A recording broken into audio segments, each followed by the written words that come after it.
semester 2 di hari pertama ya. Seperti biasa kita sudah mempunyai peraturan kelas, kesepakatan kelas. Nah, sekarang kita akan buat lagi kesepakatan kelas untuk semester ke-2. Kita mau tanya dulu, kesepakatan kelas itu untuk apa? Bicaranya satu-satu. Dari kasih dulu. Biar anaknya tertib. Biar anaknya tertib. Biar anaknya pintar. Biar pintar. Biar anaknya Fokus.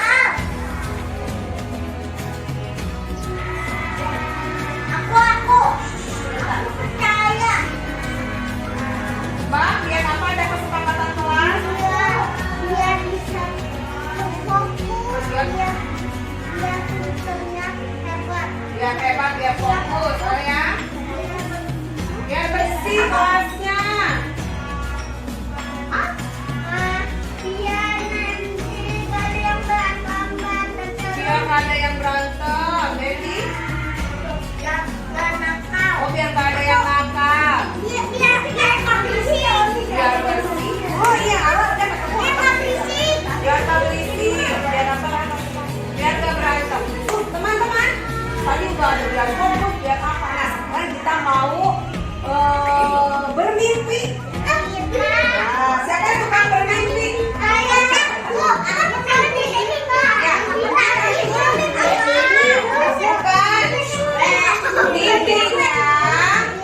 Mimpinya kita bermimpi menjadikan kelas kita adalah kelas yang hanya sesuai impian kita. Kelasnya mau jadi kelas apa ya? Kelas yang bersih, kayak istana gitu, sekolahku istana. Mau? Yuk, kalau mau kita akan buat kesepakatan kelasnya. Ya? Ya? Apa satu? Satu apa? Tertib katanya. Tertib. Yang kedua? Kelas kita harus bersih. Bersih. Kemudian kelas kita harus apa? Satu. Oh, nggak boleh berantem. Tidak berantem.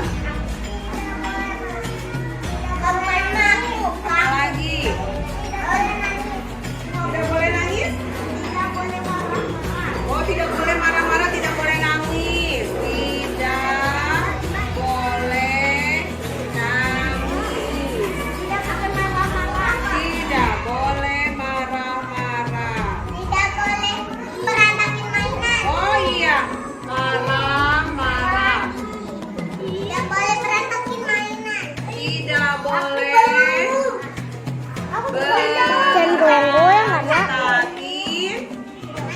mainan. Bugitannya harus keluar. Apa lagi? Beresin mainan ya. Biar tidak berantem. Apa? Aku juga belum. Jangan berantakin mainan. Oh sudah, jangan berantakin mainan. Ayo. Tertib. Udah tertib. Jangan berantem. Jangan berantem. Jangan berantakin kelas.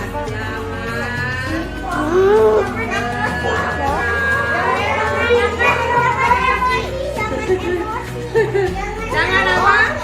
Jangan emosi.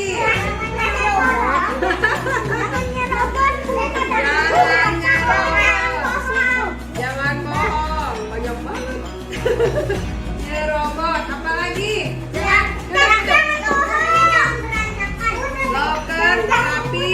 Loker.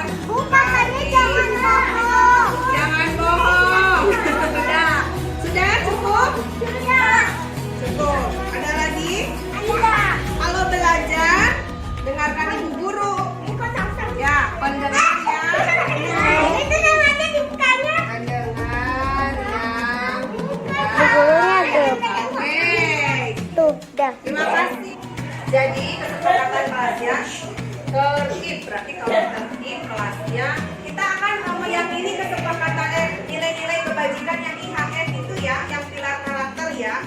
Berarti kalau misalnya Bu Guru sedang menerangkan, terus teman-teman harus mendengarkan, jadi teman-teman harus menjadi pendengar yang baik. Kemudian kalau bersih, jagalah kebersihan. Buang sampah nih.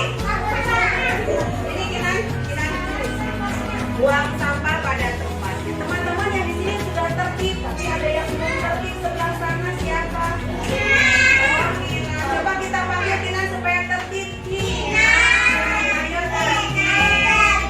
Terima kasih Kinan sudah bisa tertib. Kemudian kalau nggak berantem, tidak berantem berarti harus apa teman-teman? Cinta damai. Di sini ya, cinta damai. Kemudian kalau tidak boleh nangis, tidak boleh cengeng, harus percaya diri supaya tadi kita di sini percaya.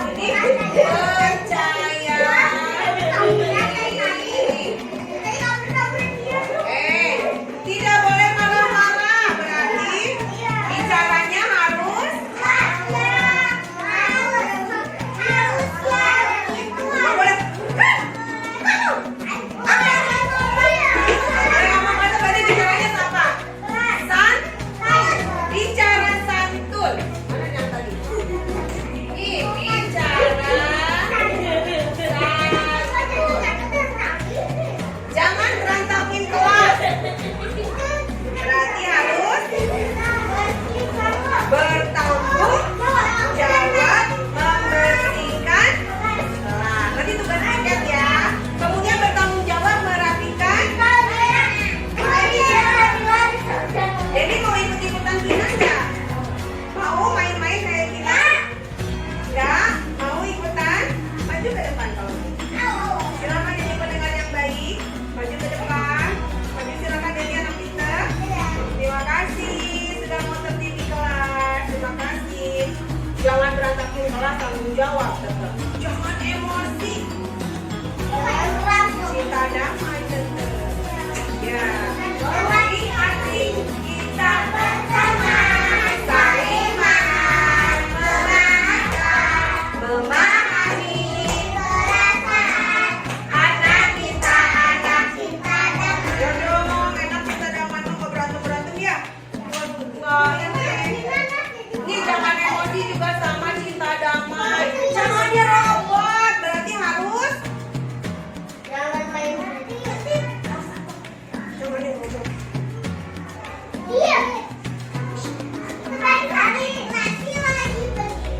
Kita di sini lah, sini harus berapa? Berarti harus apa kalau nggak boleh nyerobot? Tertib apa? Tertib antri.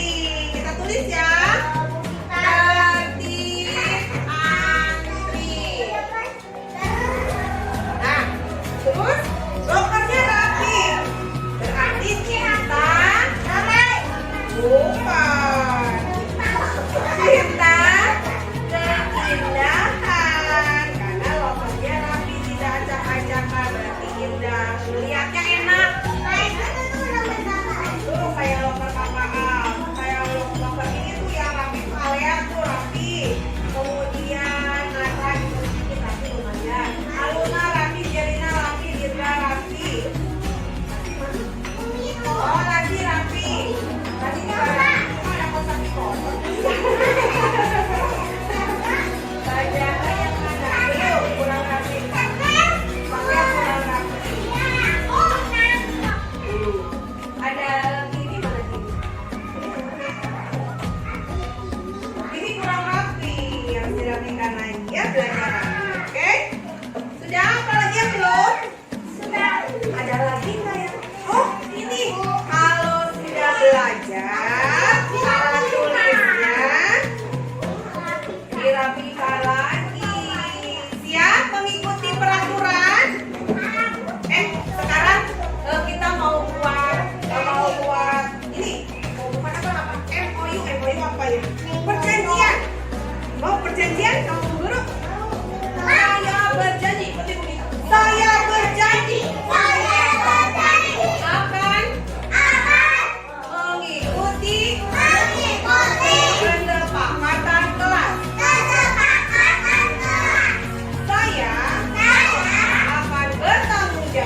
dilem itu belakangnya. Sudah. Sudah? Mana coba lihat. Masih. Ya, kita akan tempel ya, dilem. Silakan dilem. Nanti di sana di kertas yang ungu.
Yang saya hormati Ibu Kepala TK Islam Al-Muhajir, Ibu Ayu Nurlela, SPD MPD. Yang kami hormati rekan guru sejawat TK Islam Al-Muhajir yang saya banggakan juga.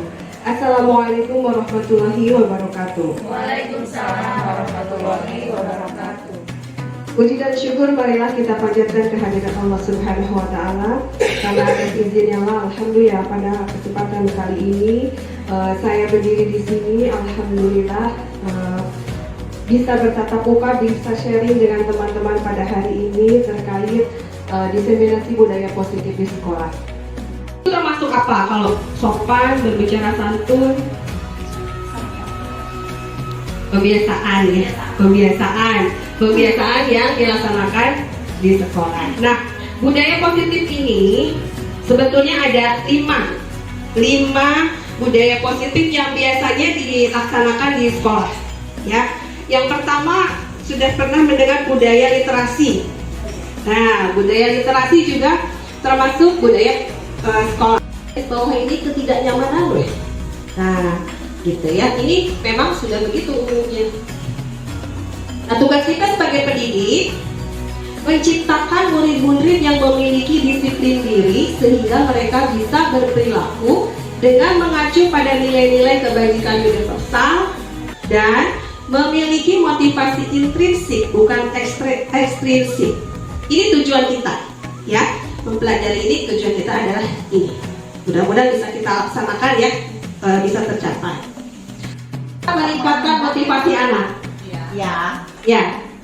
Diberi hadiah, diberi penghargaan. Bukan selalu hadiah aja kan, Ya. dengan pujian juga kan, dengan pujian. Apresiasi ya. Apresiasi. Ya, berarti dilihat bentuknya seperti apa, ya.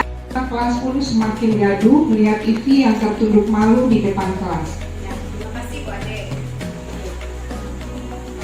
Dari kasus ini kita lihat ya. Apakah Anda setuju dengan tindakan Pak Seto terhadap TV? Tidak. Kenapa tidak setuju? Seperti diintimidasi ya, dan dipermalukan. Jadi tidak pantas lah seorang guru. Oh, video udah gede ya. Menurut Anda, tindakan Pak Seto terhadap TV adalah sebuah hukuman atau konsekuensi? Hukuman Kenapa? kan tidak mengerjakan, tidak memperhatikan. Berarti itu sebuah hukuman. Terima kasih. Nah, melihat kejadian seperti ini kadang-kadang kita juga tidak menyadari ya, anak TK juga ya, kadang-kadang kita suka mempermalukan mereka juga ketika mereka berbuat salah, teriak-teriak, nah itu sebetulnya mempermalukan anak, bukan untuk menguatkan perilaku anak ya. Jadi kita merefleksi diri supaya anak-anak kita juga bisa merubah perilakunya, tapi dengan cara yang ramah untuk mereka, dengan cara yang tidak menyakiti mereka ya. Nah ini menurut Bu Ai tadi Setuju tidak? Tidak setuju. Ya kamu yang satunya udah nggak ngerti matematika, disuruh kan.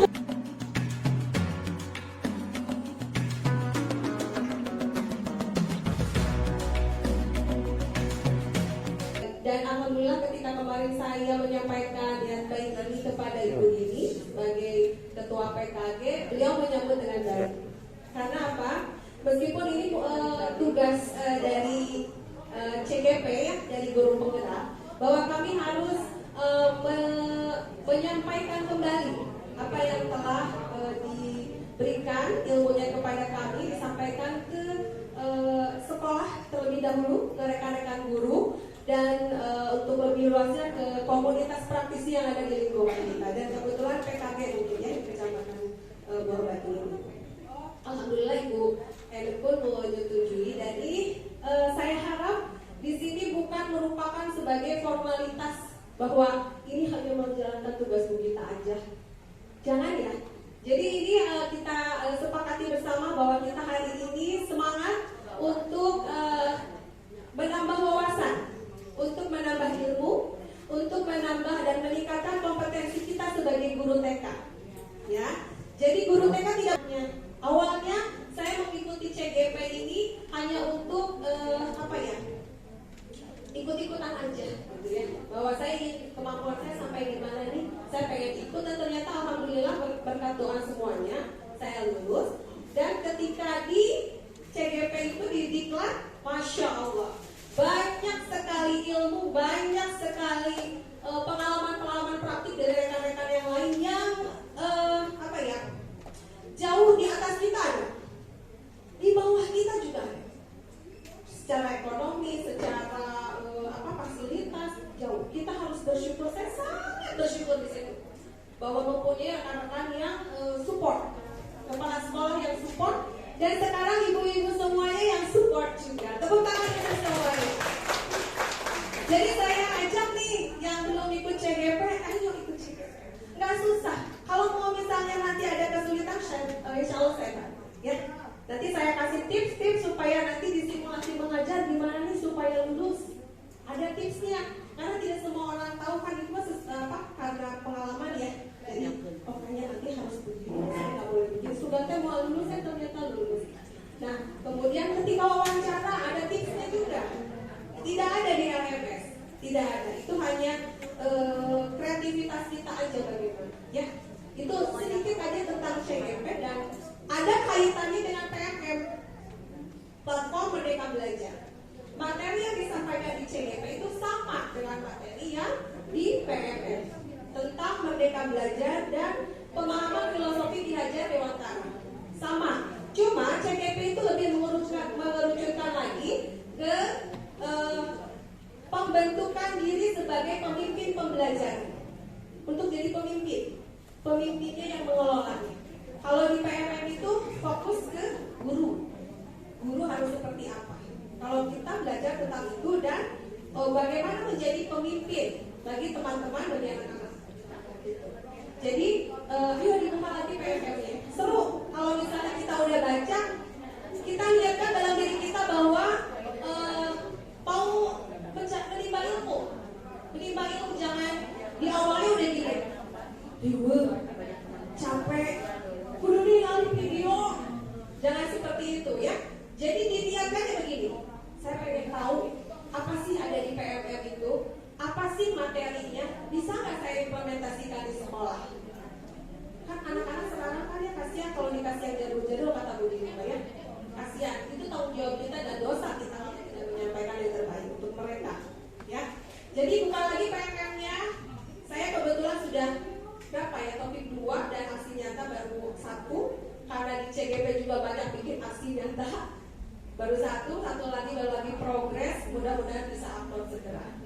Nah ya, jadi untuk itu juga nanti boleh silakan diskusi, silakan dengan teman-teman yang sudah mengerjakan aksi nyata ataupun sudah daftar CGP atau apa. Jangan malu-malu pun tak boleh gini. Ketika kita bertanya orang lain akan jangan overthinkingnya begini.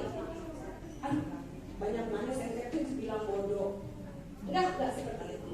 Gak boleh buang itu pengalaman saya zaman dulu. Saya begitu. Tapi gak maju-maju. Sekarang berubah. akan menyampaikan budaya positif sekolah.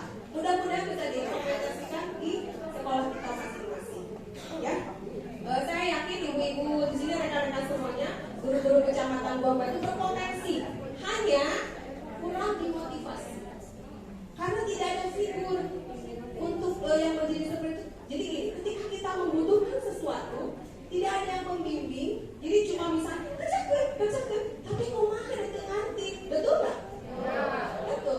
Jadi harus ada seseorang yang bisa membimbing kita. Ayo kerjakan nih bareng-bareng. Ini gini loh, harusnya gini loh. Ini susah nggak kok? Ayo kita belajar sama-sama. Harus ada yang seperti itu di satu sekolah tuh harus ada satu yang begitu.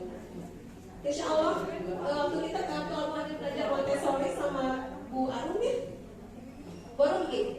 Sekolah yang maju, sekolah yang sukses adalah yang di mana satu sekolah itu ada seorang guru motivator, ada seorang guru yang menggerakkan, ada guru penggerak rumah. Satu adalah bisa melibatkan yang lain. Jadi ibu-ibu yang mempunyai potensi nggak usah malu-malu, ayo. Tapi tidak boleh sombong juga bahwa saya paling bisa, saya paling kompeten, nggak boleh seperti itu. Ya, insya Allah akan berkah ilmunya.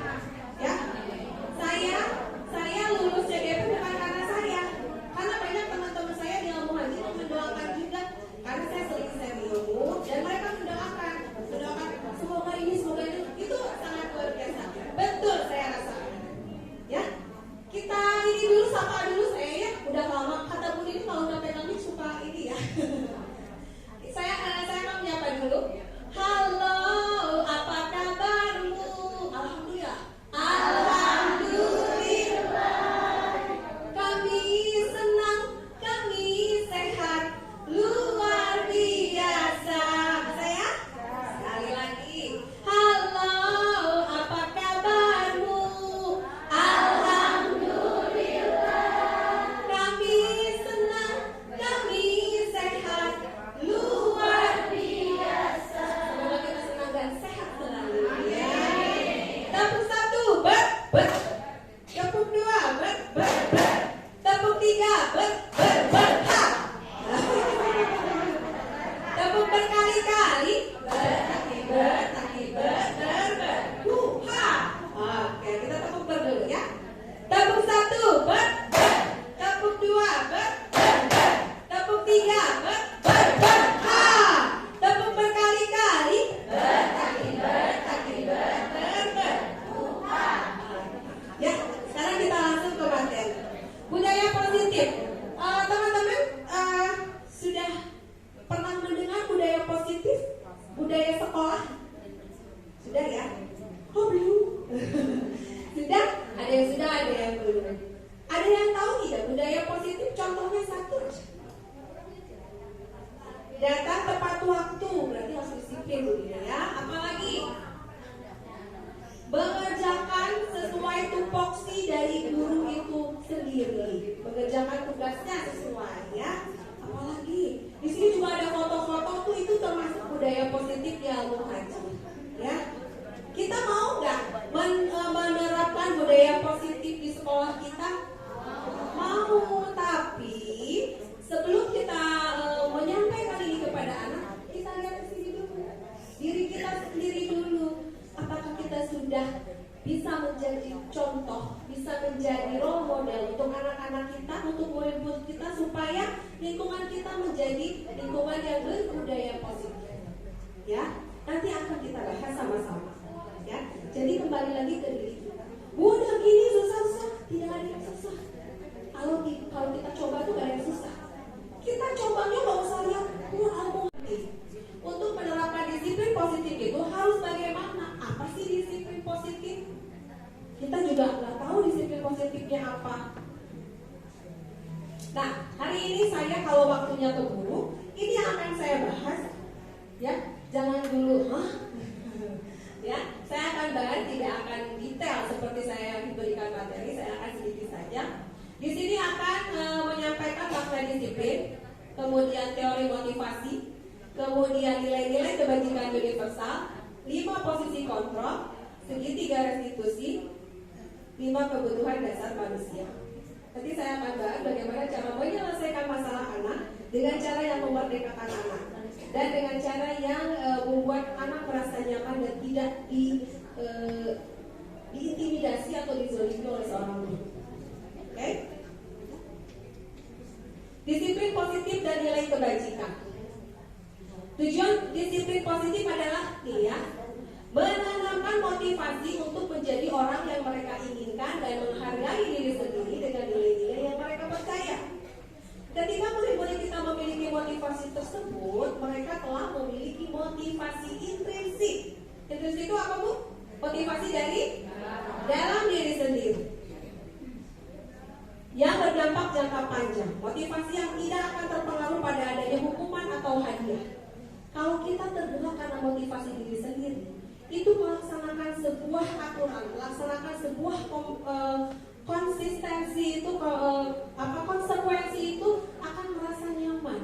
Karena kita tahu konsekuensinya apa kalau kita tidak melaksanakan. Terus kita tidak akan terpaksa. Kalau misalnya kita tidak terpanggil dalam diri kita melakukan apapun salah wae. Kata kepala sekolah, kerjakan administrasi. Anak nggak suka sama kepala sekolahnya, main dikerjain, nggak usah. Itu ibu sudah berzalimi profesi ibu sendiri. Tidak seperti itu harusnya guru kecamatan Buah Batu nggak boleh seperti itu. Kalau misalnya harus disiplin, kalau motivasi diri yang nggak ada pasti kasihan sampai kapanpun juga. Dia pindah ke sekolah mana pasti kasihan. Jadi nggak bisa. Jadi harus motivasi dari dalam diri yang harus kita tumbuhkan. Ya. Dalam budaya kita, makna disiplin itu, kata disiplin itu kalau kita dengar disiplin itu yang terbersih itu apa? Peraturan, apalagi tanggung jawab, aturan, ketidaknyamanan, benar nggak? Aku nggak suka aturan, ya aturan ini banyak aturan gitu. Nah memang betul ya, sesuatu yang dilakukan seseorang termasuk mendapatkan tempat itu sesuatu yang kumaha gitu ya, tidak mau dan kita mah pengennya bebas. Nanti saya juga ada kuesioner, kita akan lihat ibu itu membutuhkan kebebasan, kesenangan atau apa ya, nanti kita lihat ya. Kecenderungan umum adalah sama tuh, menghubungkan kata disiplin dengan ketidaknyamanan ya. Sebagai pendidik ini Bu, coba kita lihat tujuannya adalah menciptakan murid-murid yang memiliki disiplin diri sehingga mereka bisa berperilaku dengan mengacu pada nilai-nilai kebajikan universal dan memiliki motivasi intrinsik bukan ekstrinsik ya, motivasi dari dalam diri sendiri. Ini mah terlepas dari usia kita berapa, senior atau junior di sekolah kita, udah ada kompromi, semua harus dilaksanakan ya. Yuk sekarang kita pasangan dua-dua Bu, berpasang-pasangan, silakan hadap-hadapan. Ya, pilih salah satu, ada yang menjadi A, ada yang menjadi B. Ya, pilih aja. Untuk A, bayangkan di dalam tangan kita adalah sesuatu yang sangat berharga untuk diri kita. Yang B, dikepal ya, tangannya dikepal ya. Nah, yang B, tugasnya adalah menggoda supaya ibunya bisa membuka apa yang ada di dalam tangan ibu. Siap? Bari digoda no? Boleh. Tapi untuk kalian fisik. Sekali lagi, yang A, di tangannya dikepal. Bayangkan di tangan ini ada sesuatu yang entah benda, entah orang atau entah apapun, sangat berharga untuk kita. Terserah Bu, pada ditawarkan pada ente. Kemudian yang B, tugasnya merayu, menggoda, kemauan oleh kayak-kayaknya nonton gitu. Siap ya? 1, 2, 3. Ya. Ya Allah. Aduh dia mau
menuntut menjadi penuntun atau menuntut anak sesuai dengan kodratnya, kodrat alam, keadaan zaman ya. Kalau ini merdeka. Merdeka itu artinya tidak hanya terlepas dari perintah, akan tetapi juga cakap buat memerintah diri sendiri. Tos, tolong, tong kekebalan dari tos. Ya. Kita perhatikan dari ke depan ya. Jadi sebetulnya kita disebut merdeka ketika kita bisa mengendalikan diri kita sendiri. Tepuk dia.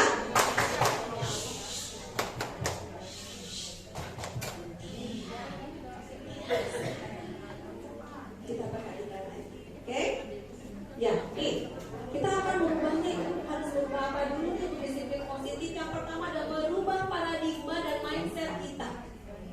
Kita harus lupa, jangan seperti itu aja, jangan kayak kacamata kuda gitu, keluar dari zona nyaman, nggak boleh kalau di situ terus nggak mau maju-maju, ya. Ini stimulus respon itu adalah yang sering kita lakukan ya. Ini sesuai dengan teori kontra.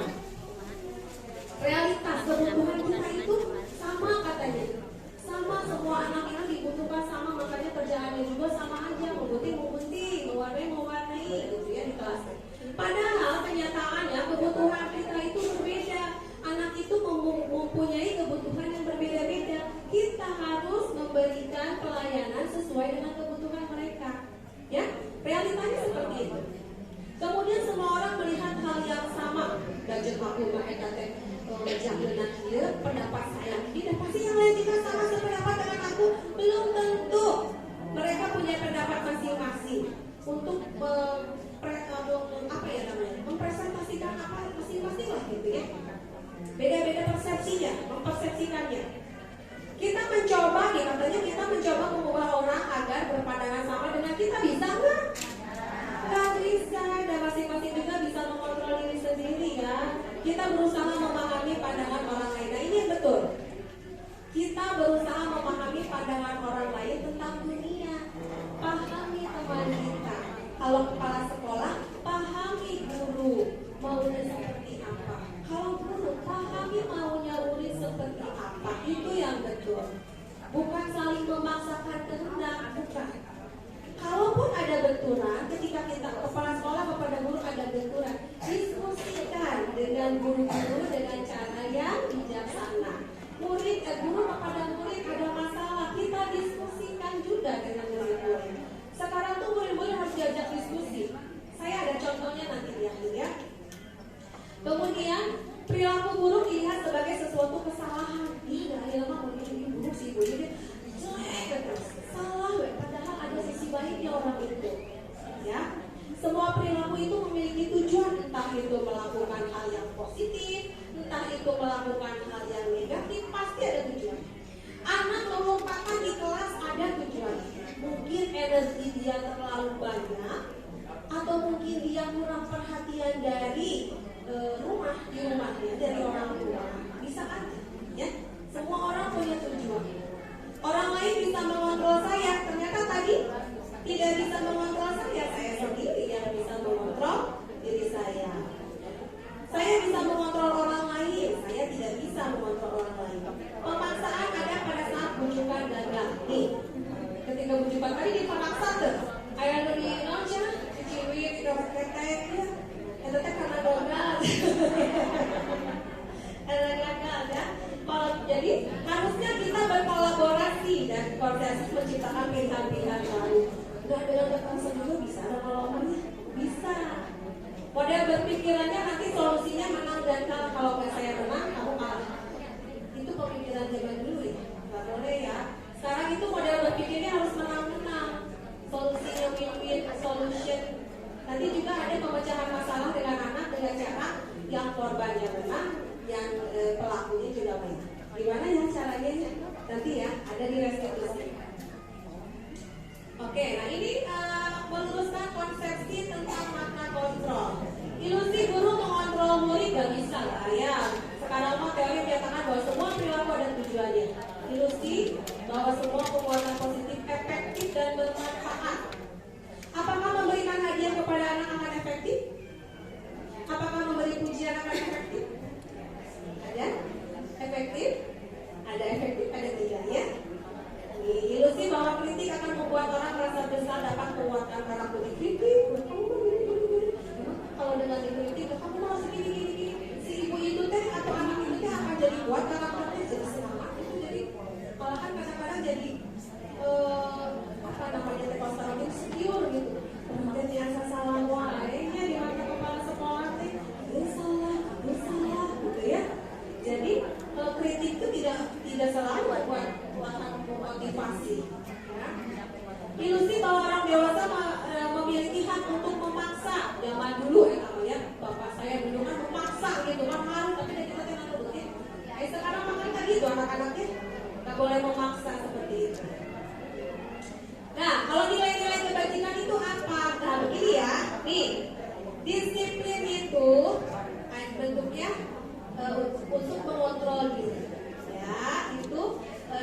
berdedikasi, integritas, apalagi nih, inovatif ya.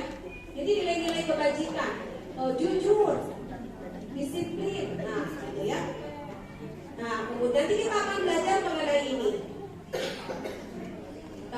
Nah nilai-nilai kebajikan itu banyak sebetulnya yang saya pelajari, tapi yang saya rangkum untuk di TK itu ada 2. Yang pertama ini, masih ingat lagunya?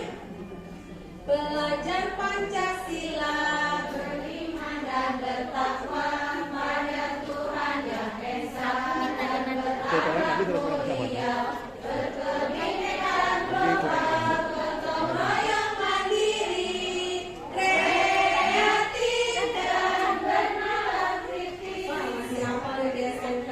Tepuk tangan dong.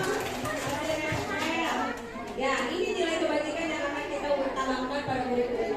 Satu lagi, kalau di Al-Muhajir menggunakan ini, nilai kebajikan IHF. Siapa yang pernah ikut yang waktu pemaparan di Al-Muhajir IHF? Ada Bulia ya? Nah ini pengaliran pilar karakter. Ini yang kita pakai di Al-Muhajir untuk membuat sebuah kesepakatan kelas dengan anak dan membuat sebuah budaya positif di sekolah. Ya, ada cinta Tuhan dan segenap ciptaannya, mandiri, disiplin, tanggung jawab, jujur, amanah, berkata baik. Jadi ini sangat sederhana untuk anak-anak. Kalau di SMA itu menghormati anggota kelas, wah banyak kalimatnya panjang. Kalau di TK cukup segini aja. Gak usah banyak-banyak. Udah 3 aja ini tercapai di murid kita, udah juara lah. Gurunya berhasil, udah hebat. Atau di kita, dalam diri kita, mandiri. Bu sudah jadi ibu guru yang mandiri belum? Sudah belum? Mandiri tak kalau ada seminar ikutan mandiri atau disuruh ke kepala sekolah? Oh berarti belum mandiri atau yang tambah. Mengerjakan PMM sendiri, inisiatif sendiri atau disuruh ke kepala sekolah? Oh sendiri. Sendiri gak ada. Ya apa bu? RPPH masih disuruh? Berarti belum mandiri ibu. Ada yang udah disuruh kerjakan pun tapi udah tamat gitu. Asal we 2 minggu. Tahu ya bu, kita soalnya dulu pernah gitu bu. Ya lagi. Ini standar pendidikan nasional ya, saya tidak akan bahas bahwa disiplin positif itu sangat penting untuk disampaikan atau diterapkan di PAUD, di TK ya. Ini kayaknya waktunya takut ini, jadi saya agak loncat-loncat. Nah sekarang ini teori motivasi, hukuman dan penghargaan. Tadi ada yang bilang harus perfektif, kemudian apa apresiasi itu bagus, betul nggak ya? Nah, lihat ya, jawab ya, jawab jujur. Ya. Nih, hukuman dapat mendisiplinkan anak. Tidak apa? Tidak setuju. Setuju? Oke. Pemberian hukuman dengan hal positif seperti membaca atau membersihkan halaman sekolah dapat meningkatkan disiplin anak. Setuju. Ada yang tidak, ada yang setuju. Oh jawab Abu. Nanti akan ketahuan jawaban siapa yang benar. Pemberian penghargaan dapat meningkatkan motivasi anak. Setuju. Belakang, setuju belakang. Setuju. Depan. Setuju. Setuju. Lagu-lagu. Jadi kalau itu ke bawah, ada ke bawah. Jawabannya ada di sini. Teori motivasi perilaku manusia. Teori motivasi itu ada 3. Bu, ibu datang ke sini, motivasinya ada 3 ini, pilih yang mana bu? Datang ke sini untuk menghindari ketidaknyamanan hukuman. Bu Dini kan dihukum sok, kalau ikut diseminasi gaji dipotong aja Bu Dini. Itu hukuman dan ketidaknyamanan. Nomor 2, untuk mendapatkan imbalan. Sok, anu kadia, ING kadia, training hadiah ke Bu Dini. Itu, kita imbalan. Ayo untuk kasih hadiah. Tajan. Oh tajan. Oke, kenapa deh? Untuk menghargai diri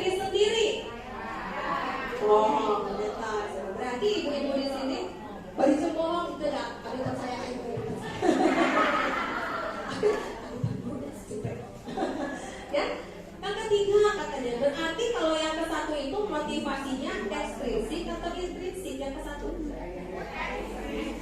Ekstrinsik sekalian. Oh betul, pinter nih.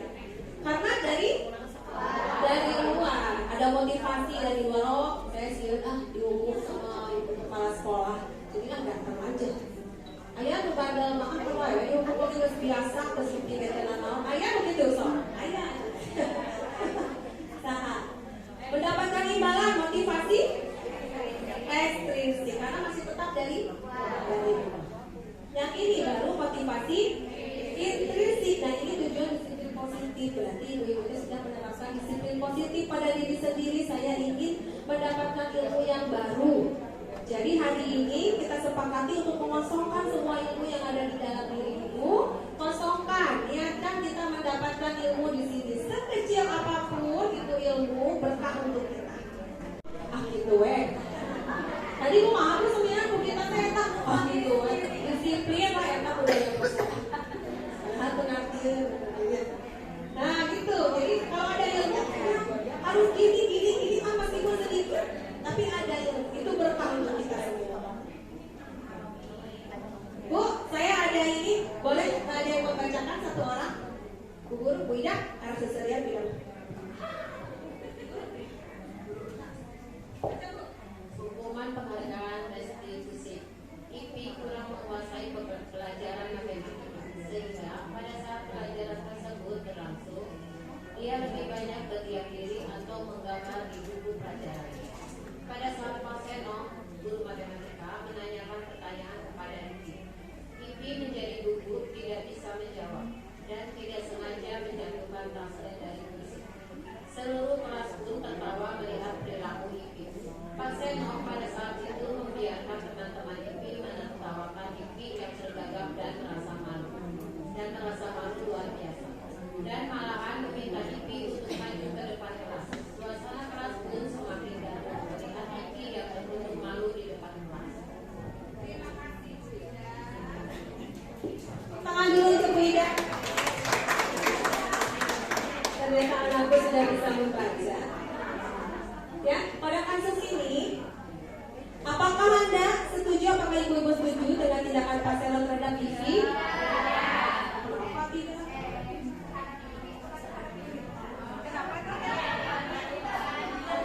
Tentu Mama. Setuju tidak? Membuat ibu tidak percaya diri. Mempermalukan katanya. Tidak percaya karena membuat ibu tidak percaya diri. Menurut Anda, tindakan Pak Seno terhadap Vivi adalah sebuah hukuman atau konsekuensi? Itu hukuman. Hukuman. Siapa lagi? Ada yang konsekuensi? Kenapa hukuman? Apa sih? Mama tuh bawa menganak. Setuju ada yang? Ada. Konsekuensi ada yang hukuman. Emang ibu tahu hukuman apa, konsekuensi apa? Sesuatu yang dilakukan ketika yang hukuman. Tapi hukuman itu biasanya tidak sesuai dengan apa yang dilakukan oleh anak. Misalnya apa ya? Anak kesiangan SMA ya, udah STK ya. Lari keliling lapangan. Itu hukuman atau konsekuensi? Hukuman, karena hubungan anak kesiangan yang lari. Kalau kesiangan mah ya bilang aja jangan kesiangan lagi besok atau apalah yang berhubungan. Ketika ada kita menjatuhkan barang teman misalnya di kelas atau merusakkan barang teman di kelas, yang dilakukan apa? Kalau misalnya di si anak itu disuruh kamu gara-gara kamu nih pecah nih barang temennya, masukan resek, itu hukuman. Kalau misalnya karena kamu memecahkan barang teman kamu, berarti kamu harus mengganti. Itu apa? Bisa dipahami? Supaya lebih paham kita kembali sini ya. Nah, ini perbedaannya, hukuman, konsekuensi, dan ini restitusi itu yang ideal dan yang akan kita bahas sekarang. Hukuman itu benar nggak menyakitkan? Benar nggak? Biasanya secara fisik, verbal gitu ya. dihukum teh ya, secara verbal, secara fisik. Terus tidak nyaman untuk murid, korban mendapatkan keadilan. Udah adil, udah itu dihukum aturannya. Padahal solusinya harusnya win-win, menang dan menang. Perilaku agresif meningkat. Nah ini ya, saya tidak membaca semuanya. Konsekuensi mah ini sesuatu harus terjadi, tidak nyaman. Murid tidak nyaman, tapi untuk jangka waktu pendek. Karena tahu bahwa konsekuensinya kalau saya kesiangan, saya harus begini. Ini udah disepakati bersama. Kalau hukuman biasanya tidak ada kesepakatan dulu. Ujung-ujungnya nggak hukum. Kalau konsekuensi mah ada kesepakatan dulu. Kita bikin kesepakatan ya. Kalau kamu datang terlambat, nanti akan begini. Kalau kamu tidak mengerjakan tugas, akan begini. Itu konsekuensi. Kalau restitusi mah nanti teh si anak ditanya oleh guru, kamu melakukan hal ini menurut kamu baik atau tidak? Tidak, misalnya anak dengan bahasa yang baik, tidak marah-marah kalau restitusi. Menurut kamu apa yang harus kamu lakukan supaya kamu dapat memperbaiki kesalahan kamu? Ini restitusi. Jadi murid akan belajar bertanggung jawab menyelesaikan masalah sendiri. Murid akan bertanggung jawab terhadap apa yang dilakukannya. Tanggung jawab karena saya telah melakukan melanggar peraturan. Ya, ini direstitusi. Jadi ini sesuatu hal yang negatif. Kalau konsekuensi netral, kalau restitusi mah positif. Jadi ini yang baik ya. Nah, ini juga masih hukuman, konsekuensi, restitusi masih. Kalau ini menghasilkan identitas gagal, anaknya merasa gagal ya. Ini menghasilkan identitas sukses, menghasilkan disiplin juga, tapi dengan dua hal konteks yang berbeda. Oke, kita lanjutkan. Ini perbedaan hukuman dan konsekuensi, Bu. Boleh dibaca? Bu.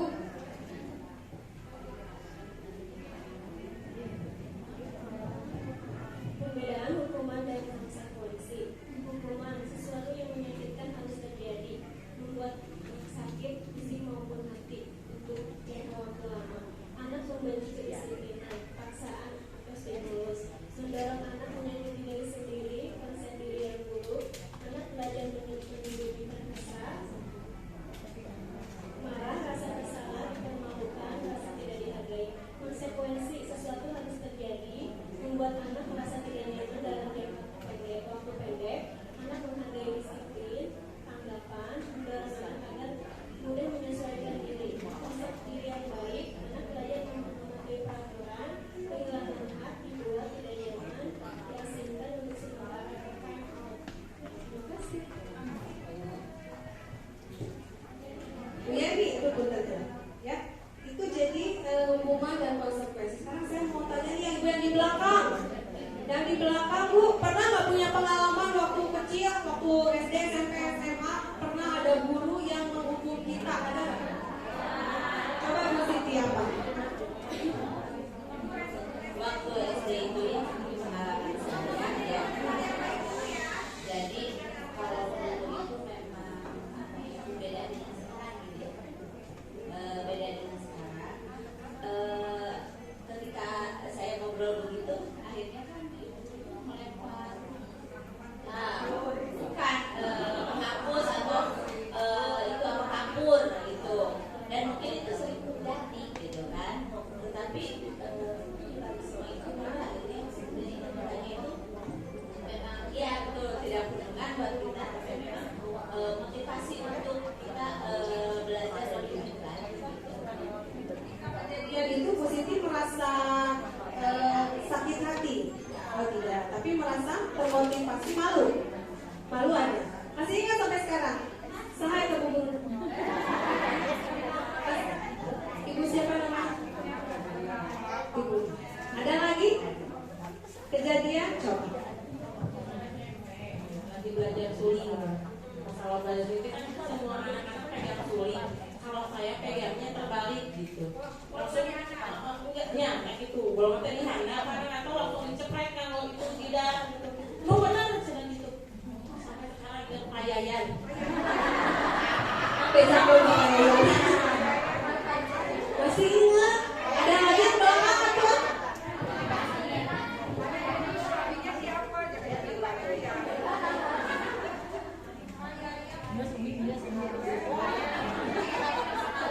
Waktu itu saya kelas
dia bisa bikin surat perjanjian, tapi nilainya sih tetap nggak sampai 5 gitu ya.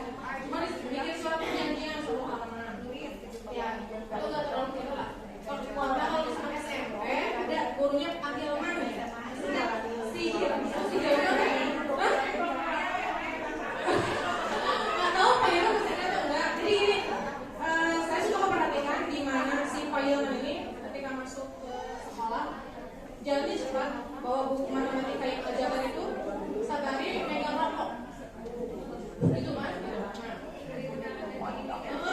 Ya, terus pas masuk kelas, buku. Itu, jadi pembagian matematika, terus diperiksa satu-satu dia keliling, kan? Ambil buku gitu ya. Mana? Terus ada yang nggak ngerjain dan nggak bisa. Apa? Gak WPO ditarik, dicubit, ditekan. Ya kan? Itu sampai sekarang ingat banget. Oh iya kan? Pernah salah satunya sih, kebetulan kalau itu nggak ngerjain. Tuh kan, zaman dulu ya itu guru tetap sekarang mah hati-hati. Berarti ketika kita memberikan hukuman kepada anak yang dilakukannya secara fisik, secara kasar, keras, itu akan berdampaknya panjang. Akhirnya ibu sampai tahun sok 17 kan, emot kene ibu kudu ini mah gaya pakai kieu paling. Jadi hati-hati ya. Siap ya ibu guru TK ya, tidak memberikan hukuman kepada murid-muridnya yang membuat muridnya nanti bakal nyeri hati seumur hidup. Didoakan benar kata guru tadi, amin ya. Kita mah ingin didoakan yang baik-baik oleh murid supaya di akhirat nanti katanya kalau seorang guru nanti itu yang mengangkat ngajain muranti, misalnya kita ke neraka di sananya misalnya. Semoga mah surga di sana. Kayak nanti murid-murid kita dari kecil kita yang kita ajarkan dengan baik dijahit diangkat. Saya mah cita-citanya jadi guru TK itu ingin di akhirat nanti saya diangkat oleh murid-murid saya. Berarti saya harus memberikan yang terbaik dong buat murid-murid saya. Gak mungkin ibu-ibu jadi dari hati seumur hidup, jangan ya. Tidak baik buat kitanya, buat anak-anaknya juga ya. Kita siap jadi guru yang profesional? Siap jadi guru yang benar? Siap, harus siap ya. Karena janji Allah itu untuk guru yang mengajarkannya baik, masya Allah. Sanya ya, pahalanya berlimpah. Bu, jawab. Ini hukuman atau konsekuensi? Membuat 100 kali di dalam buku kalimat, saya tidak akan terlambat lagi karena terlambat sekolah. Oh, betul nggak sih? Coba kita lihat. Betul. Lari mengelilingi lapangan basket 2 kali. Kamu kurung non. Hukuman. Pinter. Membersihkan coretan yang dibuatnya di meja. Konsekuensinya ya benar. Murid diminta untuk push up 15 kali kan tidak menggunakan masker. Hukuman, guys, betul. Bu ini paling jadi menggantikan kertas tugas. Betul. Berjemur di lapangan basket. Di TK ya begitu. Awas ya mau nanya begitu, laporkan ke polisi. Oh dia SPG apa? Terus SPG aja. Pasti ayahnya segala yang lagi jadi SMA ya, sama bapak terdewa. Tapi kalau di situ ada guru penggerak akan. Berjemur di lapangan ini coba. Oh, boleh diminta telanjang kaki dari sepatunya lepasan. Betul hukuman?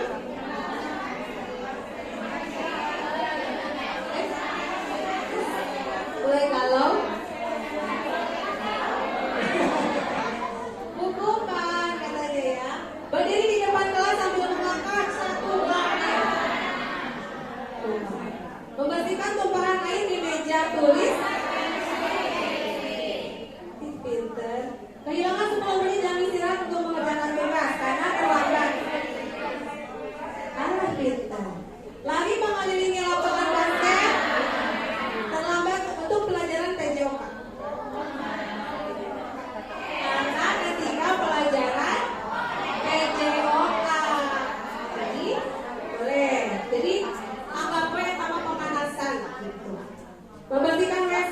karena membatalkan pensil?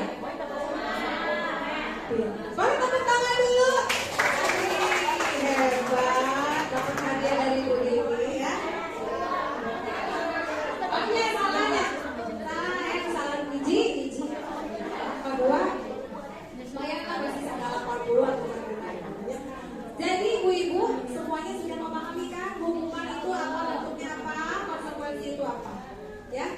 Jadi jangan hukuman jangan dilakukan lagi ya. Hukuman untuk anak TK kurang bagus. Baca lagi Bu. Bu.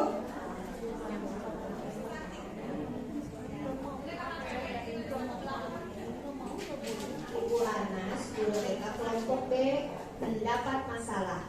Murid-muridnya tidak bisa tertib berdiri antri depan pintu kelas dan selalu berebutan masuk ke dalam kelas setelah jam istirahat usai.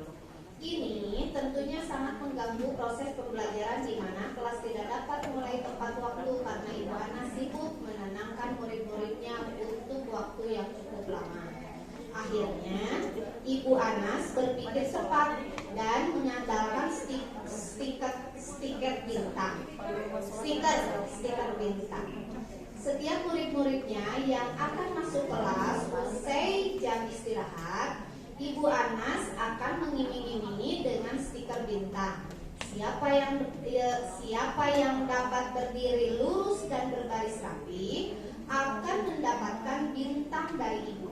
Sebagian besar murid menyambutnya tantangan tersebut dan langsung berdiri dengan rapi dan tertib. Hal tersebut kemudian dilakukan Ibu Anas setiap hari sampai pada suatu hari Ibu Anas sakit dan terpaksa digantikan Ibu Maya. Ibu Maya tidak mengetahui tentang stiker bintang dan benar saja pada saat akan masuk kelas, murid-murid kembali berebut masuk kelas. Apa yang terjadi dan mengapa? Sami-sami. Kalau ke anak, kalau udah anak menyampaikan terima kasih Bu Santi sudah jadi anak percaya diri menyampaikan kepada teman-teman, itu apresiasinya ya kepada anak. Kasus seperti ini dapat bintang. Ini katanya penghargaan kan? Efektif atau enggak?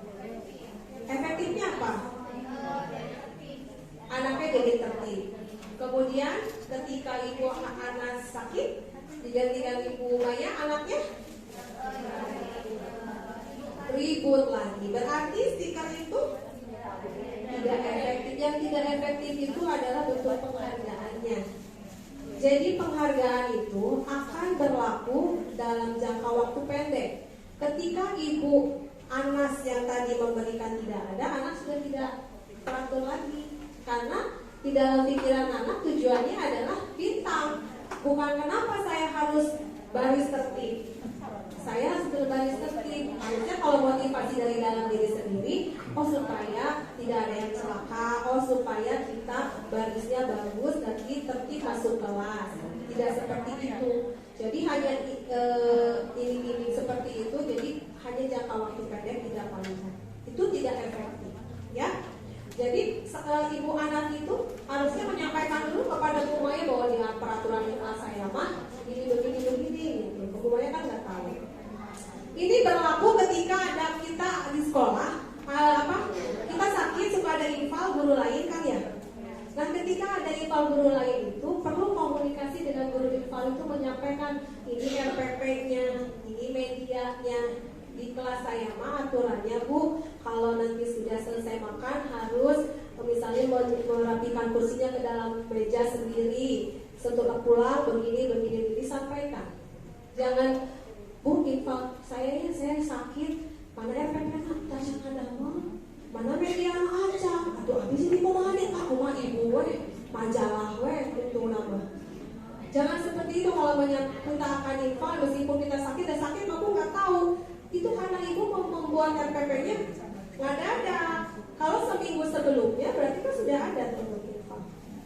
Perlu komunikasi dengan rekan guru, sesama rekan guru ya.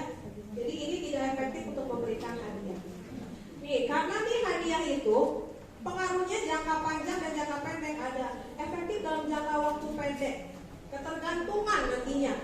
Jadi murid akan kehilangan motivasi dari dalam diri dan akan selalu berharap untuk hadiah tersebut. Penghargaan tidak efektif karena dibuat dengan sebuah persyaratan. Kamu akan dapat bintang kalau kamu barisnya tertib. Kamu akan dapat ini kalau kamu begini. Menimbulkan kekecewaan dan berkecil hati ketika ada anak yang tidak mendapatkannya. Akan berkelanjutan terus saja begitu. Selama nanti ketika penghargaannya di stop, udah nggak berubah lagi ke sifat semula.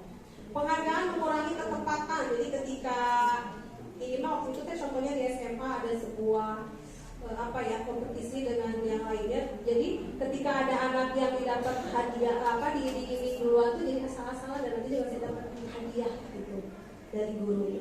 Jadi tidak tepat mengerjakannya. Merusak hubungan, dipuji banyak orang nih, happy. Tapi kalau yang nggak dipuji, kamu mah hebat. Ketika ada anak yang lain, aku kan nggak dipuji ya sama guru. Gitu. Yang lain dipuji, bagus. Semua yang nggak dapat misalnya dapat hadiah dari anak. Bu guru ini aku dan oleh-oleh kemarin pergi ke Pangandaran buat bu guru. Mandi hebat ya mandi. Aduh bu guru mandi senang, ingat kesenangan bu guru. Padahal kode, kalau sana. Kode, jadi bunda itu kasih hadiahnya aku juga mau kode, jadi berlebihan mengapresiasinya. Atau ada anak yang pakai jepitnya bagus misalnya atau sepatu baru, masya Allah mani bagus bisa itu sepatu teh di mana belinya? Bu guru ke mau itu suka bu guru di mana? Jadi itu bunda aku mau beli sepatu yang gitu kata bu guru bagus, jibeh tentu nama. Jadi jangan berlebihan lah kalau mau memuji. Bilang aja, masya Allah jepitnya bagus sekali. Kamu harus bersyukur ya mendapatkan hadiah itu. Wah kata terusan segala dipuji kode beri wae. Kemudian murid termotivasi hanya untuk menyenangkan guru. Nah ini juga ya. Hanya untuk menyenangkan guru. Jadi harunya ke guru mental yang disesuaikan ke kepala sekolah nurut ya. Tentunya ada yang gitu kalau SMA ya. Menciptakan persaingan dalam kelas. Bersaing, gak ingin mendapatkan pujian dari guru, bukan bersaing ingin pintar. Yang tidak memiliki kesempatan mendapatkan penghargaan akan berhenti mencoba.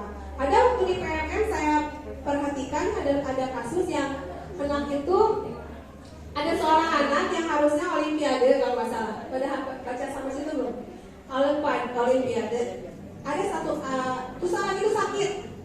Bapak kepala sekolahnya bingung. Aduh siapa ini yang menggantiin segala anak ini nih? Waktunya sebentar lagi. Terus ada guru wali kelasnya. Gimana kalau anak ini si anak yang satu mah dia tidak pernah menonjolkan diri, tapi potensinya ada. Tapi dia pemalu, gak mau expose gitunya diri sendiri. Coba ini Pak, anaknya gak mau dimotivasi. Ketika diberi kesempatan kepada Pak Slomo, yang ini aja, silakan Bu dibimbing ke ibu guru nanti. Dibimbing supaya dia ke olimpiade tersebut dan juara. Olimpiade pacaran sama saya lupa. Dan juara. Setelah juara, si anak yang pemalu itu timbul motivasinya. Ternyata saya bisa mengerjakan ikut lomba, berarti saya mampu. Sejak saat itu, si anak yang tadinya pemalu jadi lebih percaya diri. Kemudian masuk organisasinya, masuk OSIS, masuk apa lagi dia perkumpulan apa, dia justru yang jadi pemimpinnya. Nah, ibu guru di sini juga ibu guru sebetulnya berpotensi, tapi mungkin ada yang kurang diberikan kesempatan oleh kepala sekolahnya. Karena apa? Karena ibu mencicilin, taranya biwas rapat kowe Bu, kumaha pendapatnya? Sebetulnya potensinya ada, tapi ketika suatu saat kasih kesempatan, makanya guru-guru kan suka kasih kesempatan yang kalau ada acara-acara MC gentosan, noni gentosan, kepanitiaan gentosan itu kan untuk memberikan kesempatan supaya ibu mengeksplor kemampuan ibu. Pas sekolah teh itu tujuan sanes ngajong ke sanes setelah. Memang boleh kabin. Nah itu karena kepala sekolah tahu potensi guru masing-masing dan ingin memberikan kesempatan kepada yang lain. Harus bisa. Yang dikasih tugas jangan orang kebagian tugas. Diberikan tanggung jawab, harus merasa bangga. Berarti kepala sekolah melihat saya mampu. Saya berusaha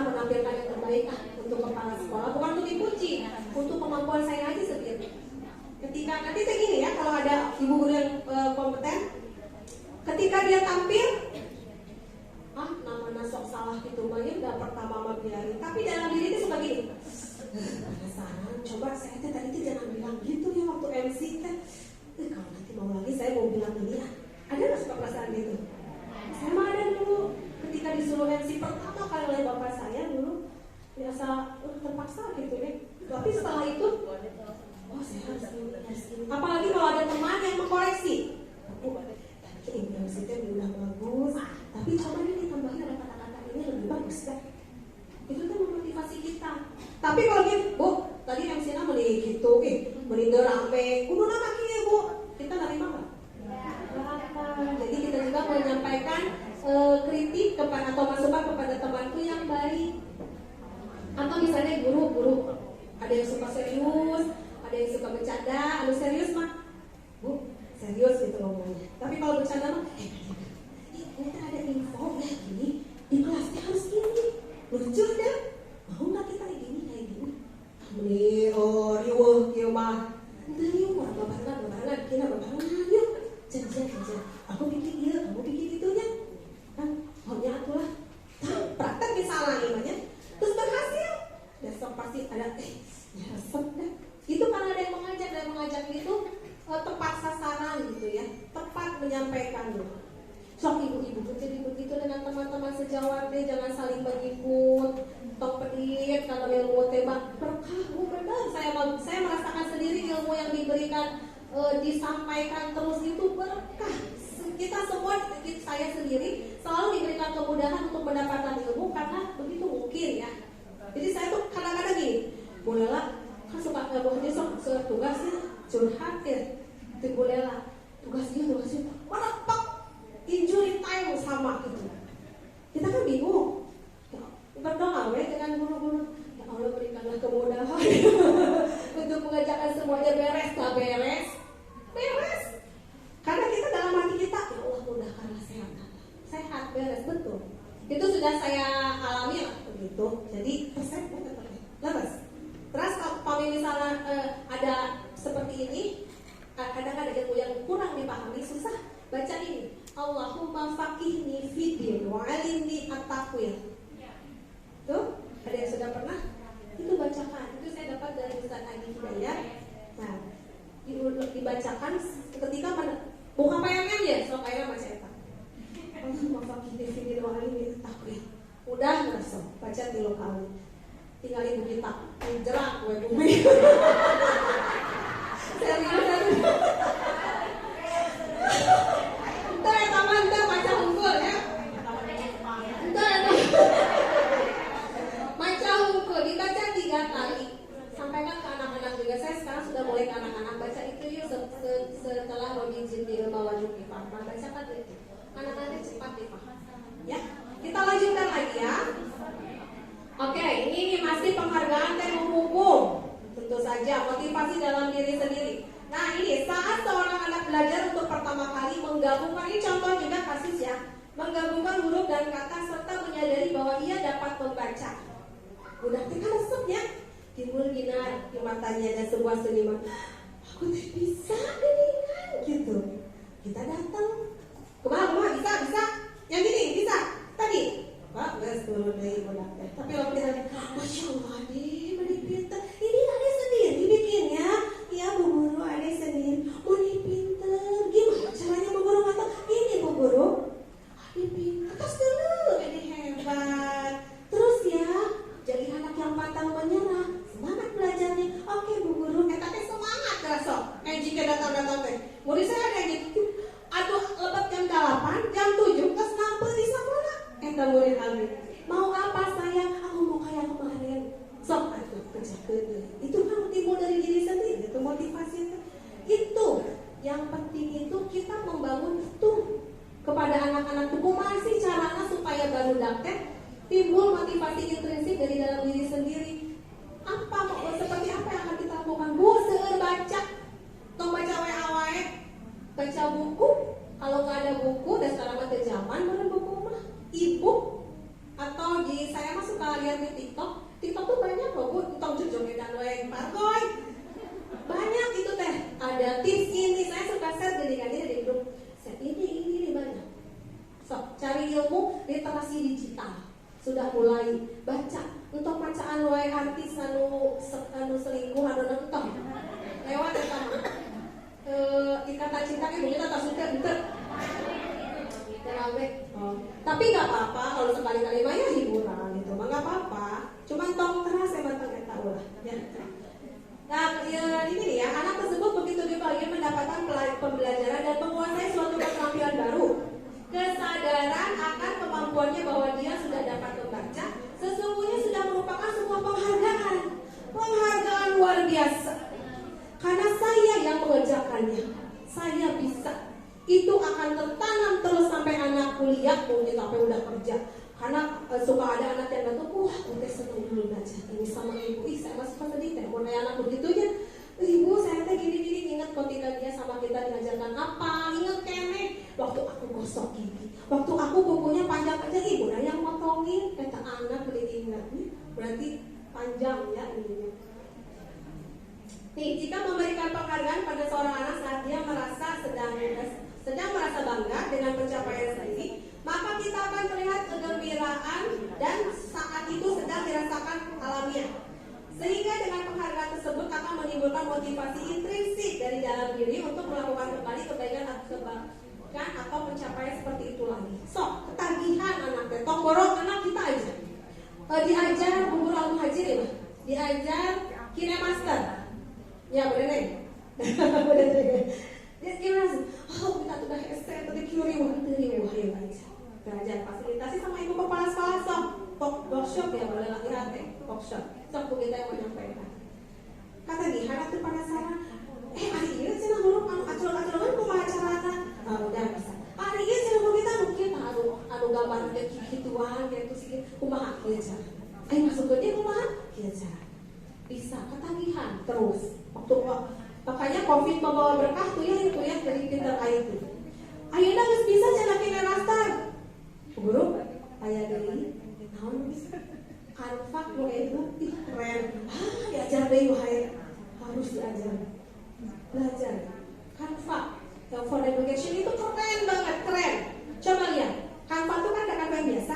Ini kita download yang education. For education. Kalau kita mau cari gambar apa aja ada. Nah, kalau aksi nyata promosi, kalau Canva cocok bisa, bagus. Kita tidak berbayar, mau belajar? Nanti dijadwalkan oleh Bu Dini khusus Canva. Ya, itu pokoknya keren banget. Saya terbantu ketika CGP kan dalam box 3 hari harus beres video ini. Kan kalau nggak ada Canva, aduh saya keteteran. Ini mah ada Canva berarti, ya. Nanti lah ya kita belajar lagi. Ini program kebajikan harus khusus, ada pengakuan khusus, pengakuan secara pribadi pada semua murid. Tong eta yang dipuji teh konsisten, ayeuna puji kayaknya harus dipuji deh, ya. Fokus pada proses. Nih Bu contoh nilai kebajikan ya. Ketika anak menolong murid baru di kelas, nilai kebajikannya apa? Empati dan kasih sayang. Ini nanti akan disampaikan di kesepakatan kelas, nanti ada tugas ya membuat ini. Apresiasinya apa? Kepada anak. Ketika anak menolong murid baru di kelas. Terima kasih nak, kamu sudah menjadi anak penolong dan empati terhadap teman. Itu teh bunga luar biasa ke anak-anak teh. Kalau dikasih permen, nanti pasien dia apresiasi dia. Ketika anak membereskan mainan sendiri ke tempatnya semula, nilai kebajikannya tanggung jawab. Apresiasinya seperti apa? Masya Allah, terima kasih sayang sudah menjadi anak yang bertanggung jawab ya hari ini. Iya Bu Guru. Kita udah gitu TKW di mana resan. Sama ya. Ketika anak berani tampil di depan orang banyak, percaya diri, hebat. Hari ini kamu sudah menjadi anak yang percaya diri. Ibu bangga sama kamu. Kita sebutkan namanya ya, jangan kamu sebutkan. Berbunga-bunga. Besok kan oyong nyanyi. Jangan, saya kan kemarin udah tuh nyanyi duit. Depan kita motivasi ibu berhasil, sok nyanyi duit. Panggungnya mana Bu Guru? Kemarin makan peta seni, akhirnya beda di satu panggung meja. Atau ibu kemudiannya sok ya. Kegeuh jemburin. Stop dulu sekarang. Ini keyakinan kelas, kita akan tugas membuat keyakinan kelas. Berdiri dulu atuh. Yuk bicara langkeun, yuk berdiri dulu yuk. Ada yang tahu lagu pohon apa? Jika lagu aku teko kecil yang mungil, ada pohon apel depan rumahku. Ini tangkainya dan ini rantingnya. Bila tumbang ke kanan, sok atuh krek-krek sih rada elankeun. Ke kanan, krek krek krek. Jika tumbang ke kiri, krek krek krek. Jika tumbang ke depan, krek krek krek. Jika tumbang ke belakang, krek krek krek. Aku ada pohon apel depan rumahku. Ini tangkainya dan ini rantingnya. Jika tumbang ke kanan, krek krek krek. Jika tumbang ke kiri, krek krek krek. Jika tumbang ke depan, krek krek krek. Jika tumbang ke belakang, krek krek krek. Alhamdulillah, lumayan ya. Ada kencang ke cari kue. Mungkin tadi kejar waktu ini. Kita lanjutkan dulu ya. Ini materi ini kan saya dapatnya 2 minggu ya, kada sadinten. Lanjutkan ya. Peraturan kelas untuk menumbuhkan budaya positif yang di atas. Pertama kali yang dilakukan adalah membuat peraturan kelas. Setelah peraturan kelas dirubah lagi menjadi keyakinan kelas yang tadi nilai-nilai kebajikan, percaya diri, tanggung jawab, disiplin, jujur. Kemudian maka akan terbentuk lingkungan positif baik di kelas masing-masing ataupun di sekolah. Setelah ini terbentuk, baru akan menumbuhkan budaya positif yang tertanam dalam diri anak. Ini rangkaiannya. Peraturan kelas dulu, keyakinan kelas, lingkungan positif, baru kelas. Kita panjang telinga tuh di diu, hadiu, kita kurang bisa. Semua pasti bisa. Manjada wajada. Barang siapa yang bersungguh-sungguh pasti berhasil. Lanjutkan. Mengapa sih Bu kita harus keyakinan kelas? Tidak peraturan kelas. Kan nih contohnya gini. Mengapa kita memiliki peraturan harus menggunakan helm bila mengendarai kendaraan roda 2? Kunaon? Oh biar selamat tuh biar siapa polisi. Untuk keselamatan, keyakinan. Barang bekas dari rumah dikumpulkan di sekolah, kita olah menjadi apa? Tapi ada kegiatan untuk mengobservasi dulu.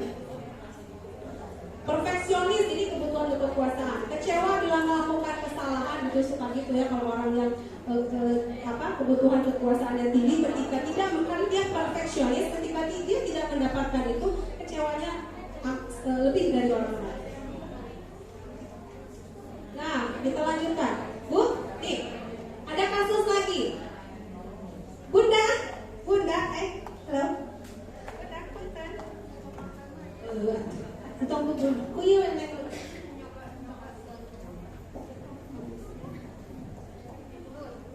Kebutuhan dasar. Ibu Ambar, guru wali kelas 2A di SD Pelita Hati, sedang bingung menghadapi ulah salah satu murid di kelasnya. Doni namanya beberapa anak di kelas telah datang padanya dan mengeluhkan Doni yang seringkali meminta bekal makan siang mereka dengan memaksa.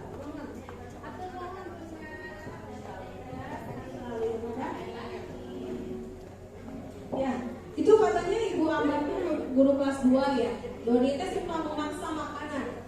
Apa yang akan dilakukan oleh Ibu Ambar pada Doni? Yang pertama kali dilakukan oleh Ibu Ambar apa? memanggil, kemudian tanya dulu tujuannya. Doni itu kenapa? Kalau tujuannya A nih, jika alasan Doni karena ia lapar dan orang tuanya tidak, ini tadi kebutuhan dasar yang 5 ya, kebebasan, kekuasaan, kesenangan, kasih sayang, dan kebutuhan apa namanya, survival itu ya. Jika alasan Doni karena ia lapar dan orang tuanya tidak membawakan bekal makan siang, kebutuhan apa yang dipenuhi Doni? Kebutuhan dasar, survival yang tadi, kebutuhan untuk bertahan hidup. Jika alasan Doni, ia merasa senang temannya jika memperhatikan dia. Kebutuhan apa yang ingin dipenuhi Doni? Betul kasih sayang? Kebutuhan kesenangan. Karena dia senang melihat teman-temannya kan, mereka justru diperhatikan, itu senang. Jika alasan Doni karena ia merasa hebat, karena temannya merasa takut dan menuruti keinginannya. Kebutuhan apa yang dipenuhi Doni? Penguasaan, kekuasaan. Betul. Karena ingin menjadi pemimpin gitu, ingin diperhatikan biar temannya takut. Jika alasan Doni karena ia merasa bosan dengan bekal yang dibawa dari rumah itu aja. Kebutuhan apa? Berhak untuk apa Doni? Memilih. Tadi memilih itu kebutuhan apa? Kebebasan. Jika alasan Doni karena iseng aja dan dia senang dengan ekspresi teman-teman yang kesal, karena ini budak iseng, maka dia diambil. Kebutuhan apa yang dipenuhi Doni? Kebutuhan kesenangan, ya. Jadi ini kebutuhan. Jadi anak tuh harus lihat dulu ini kebutuhannya apa, alasannya apa, pasti beda. Ya. Nah, ini posisi kontrol guru nih ada 5. Saya pilih aja ya. Oke. Posisi kontrol guru kita akan sampaikan dengan nonton video ya, Ibu ya. Posisi kontrol guru itu ada 5. Ada penghukum, pembuat rasa bersalah, teman, pemantau, dan manajer. Dan manajer ini yang paling ideal. Kalau penghukum ada suaranya tinggi, jadi suara penghukum. Ini video ini akan membedakan ya, akan melihat perbedaannya seperti apa.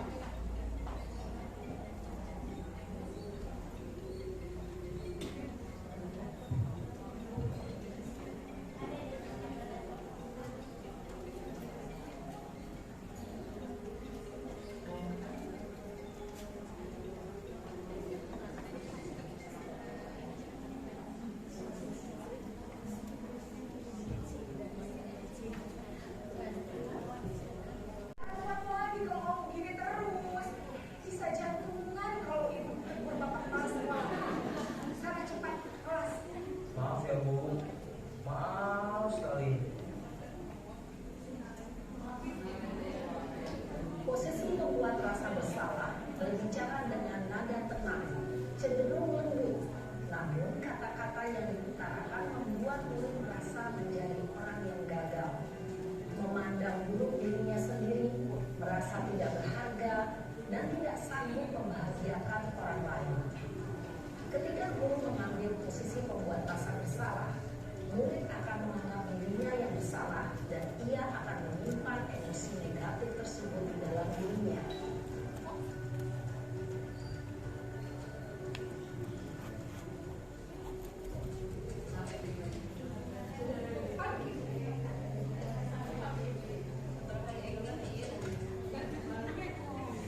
ini ada-ada saja.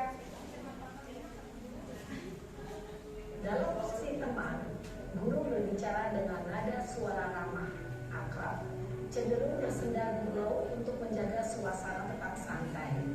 Murid akan merasa senang, aman, dan akrab dengan guru. Identitas yang tercipta adalah identitas sukses atau berhasil. Namun, perlu diingat, karena ini masih hubungan eksternal, maka ada faktor ketergantungan dari murid kepada orang tertentu. Di sini, guru absennya, sehingga di lain waktu, murid bisa berperilaku baik, namun hanya kepada orang-orang tertentu saja.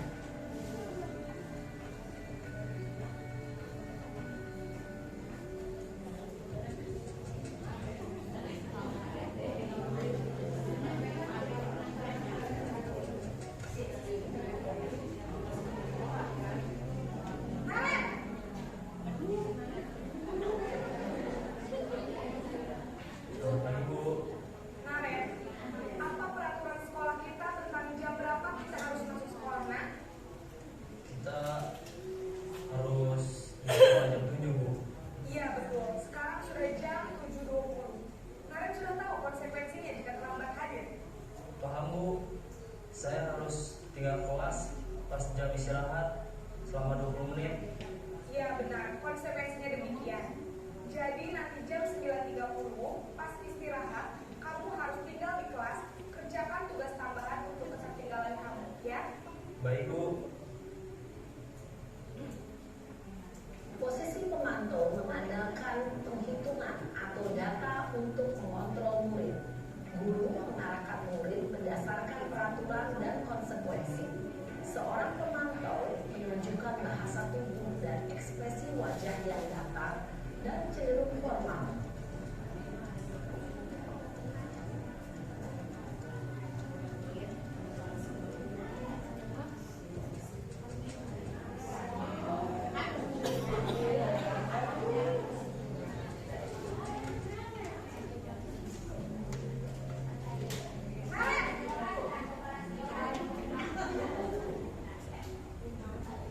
Selamat pagi, Bu.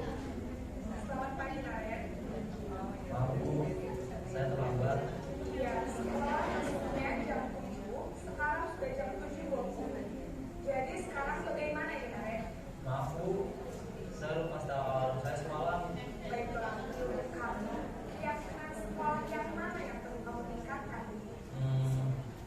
Menghargai diri sendiri dan orang lain mungkin, ya, Bu. Setuju.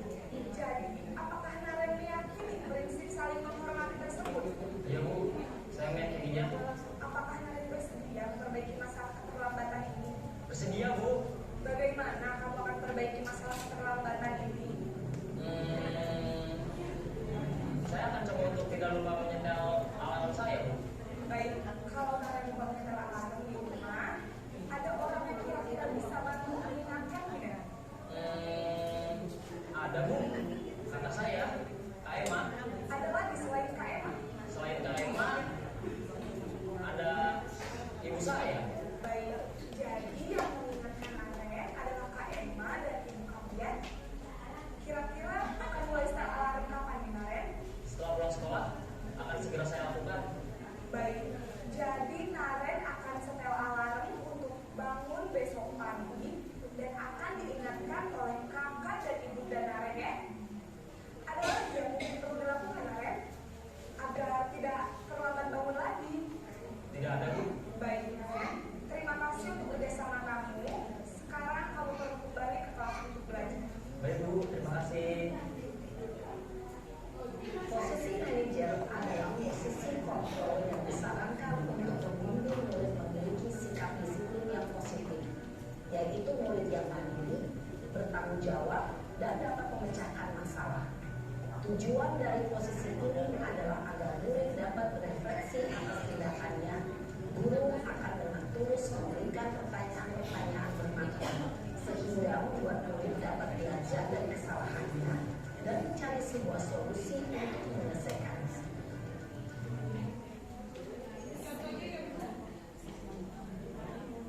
Bisa dibedakan ya? Bisa dibedakan nggak posisi kontrolnya? Antara pemantau, pembuat merasa bersalah, teman, apa lagi tadi? Manajer, penghukum. Jadi yang paling ideal yang mana Bu itu? Yang manajer. Kenapa Bu yang manajer? Karena anak diberikan pilihan atau dikembalikan lagi solusinya kepada anak. Apa yang harus dilakukan supaya memperbaiki atau ini kesalahannya ya.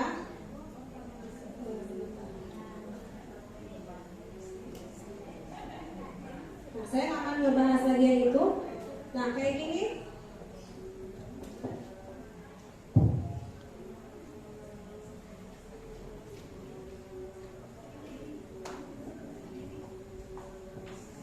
Nih, sekarang kita lihat kalau ada kata-kata gini, saya kecewa sekali dengan kamu. Posisi kontrolnya kira-kira apa ya? Pembuat merasa bersalah. Kayak tadi. Jadi si anak tuh merasa sangat bersalah. Nanti ibu dimarahi sama bapak kepala sekolah. Nanti ibu gimana gitu. Jadi asa bersalah bisa si anak kayak gitu ya. Patuhi aturan saya, awas kalau melanggar. Ini mah udah pasti penghukum. Ayolah, lakukan ini demi ibu. Teman. Nah ini teh kelemahannya apa? Jadi dia akan nurut sama ibu itu aja, sama guru lain gak akan. Biasanya kayak gitu. Terus ketika ibu ini lupa membela anak tersebut, dia akan jadi benci gitu sama si ibu. Kok ibu gitu sekarang gitu? Kalau apakah kamu sudah mengerti konsekuensi yang harus dilakukan bila terlambat? Pemantau, karena ada data konsekuensinya sudah disebutkan, dibikin dulu sebelumnya. Kalau kamu kesiangan, apa konsekuensinya? Bagaimana kamu bisa menyelesaikan masalah ini? Ini manajer. Kamu selalu saja yang paling terakhir. Memang bagus ya melakukan seperti itu. Enggak, kenapa enggak? Karena nanti akan bagaimana gitu ya kata anaknya. Tanya terus. Terus apa yang harus kamu lakukan? Kayak gitu ya. Nah ini yang segitiga restitusinya. Menyelesaikan masalahnya yang pertama, ini terakhir ya Bu ya. Yang pertama itu adalah menstabilkan identitas dulu. Tanya tujuannya apa. Setiap orang, bukan tujuannya. Tanya dulu bahwa begini. Anak tuh kan ketika lagi emosi itu kadang-kadang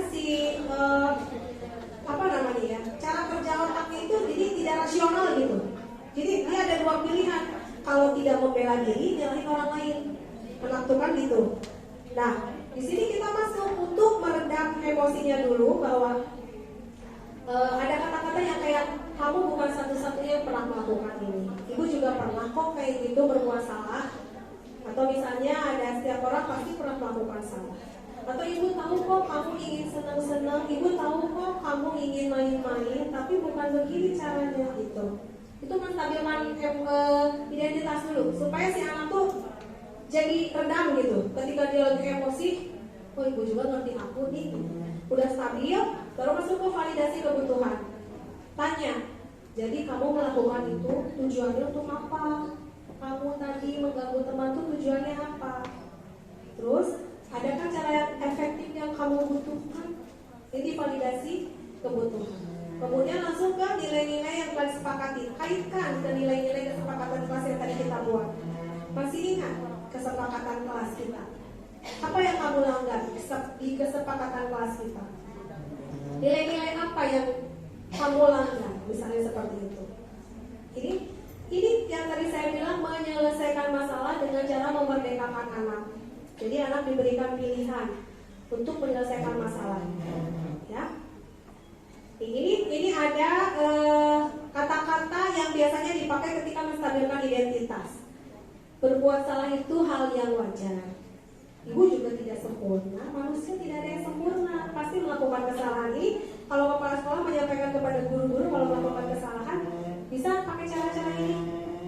Ibu juga pernah berbuat salah. Ibu juga dulu guru pernah kok nggak bikin RPP, tapi sekarang coba yuk kita bikin RPP supaya ibu lebih mudah mengajarnya, supaya ibu lebih bisa menguasai kelas. Misalnya seperti ini. Nih ya, contoh ini nanti PPT-nya saya kasih ya Bu, PDF-nya. Kalau validasi tindakan bersalah seperti ini. Kamu bisa saja kan melakukan hal yang lebih buruk, tapi tadi kamu tidak melakukannya loh. Ibu hargai itu. Ada sisi baliknya. Padahal itu nggak sekumaha itu, tapi kita kata-katanya seperti ini. Tapi kamu kan tidak ibu hargai. Kamu pasti punya alasan mengapa melakukannya. Coba jelaskan pada ibu. Apa yang penting bagi kamu sehingga kamu melakukan hal tersebut? Tapi anak TK mah kan, mas seriusnya, anak TK mah bahasanya agak disederhanakan. Nanti saya kasih contoh ya. Apa besok kamu bisa melakukan dengan baik kayak gitu ya? Nih, masih ingat kan? Nah ini untuk menanyakan keyakinan kelas, kaitkan. Masih ingat tidak keyakinan kelas yang kita sepakati? Ada yang dilanggar sama kamu nggak? Harusnya seperti apa? Terus bagaimana cara menebus kesalahan kamu? Gitu, ya? Nah ini yang perlu diperhatikan.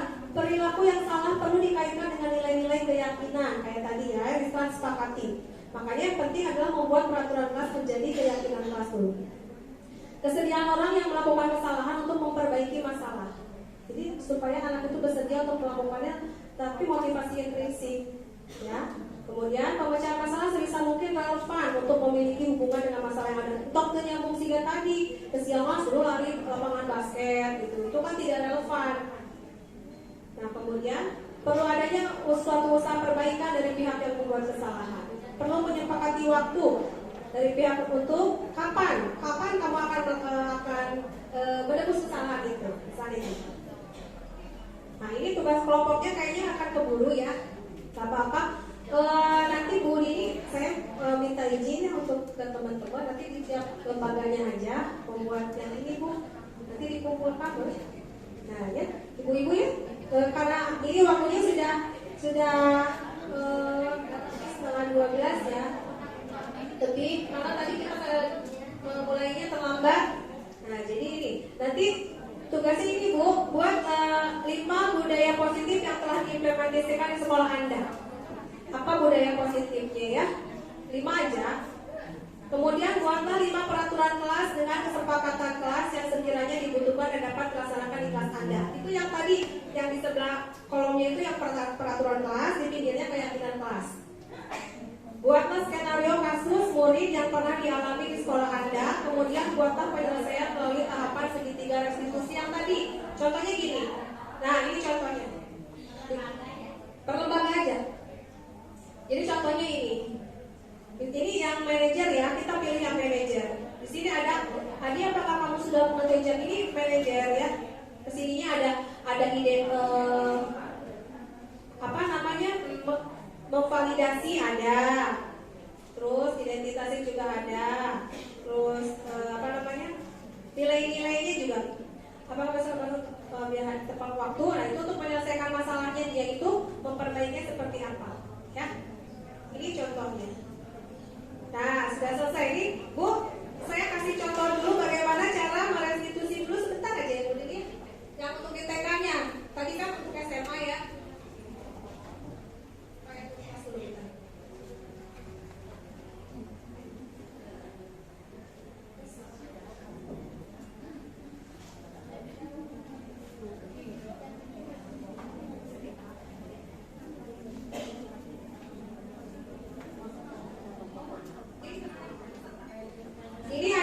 Ada questionnaire juga Ibu, tolong diisi. Nanti di sini ada poin 1, 2, 3, 4. Ibu nanti isi misalnya saya senang berteman.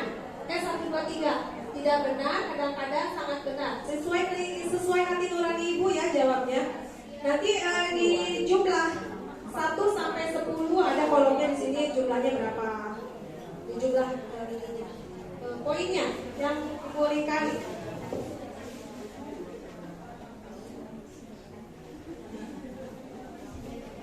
Nah ini ada kasus di sekolah saya, anaknya ketika jam istirahat naik ke ini, naik tangga tapi tidak lewat tangganya, jadi lewatnya lewat ke sini nih.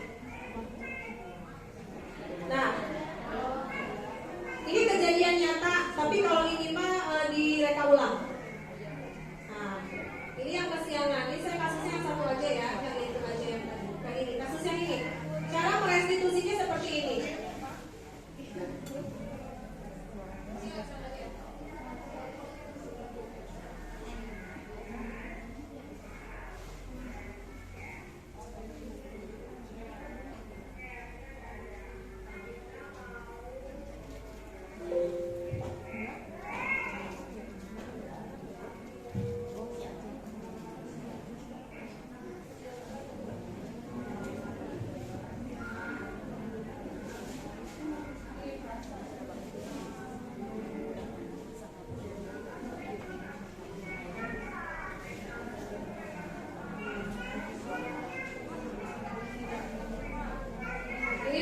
konstitusi segitiga konstitusi.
Cuma ada beberapa yang saya tanyakan ketika ini terjadi,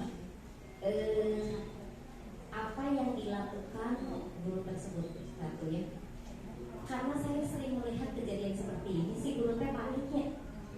Nah, begitu dimulai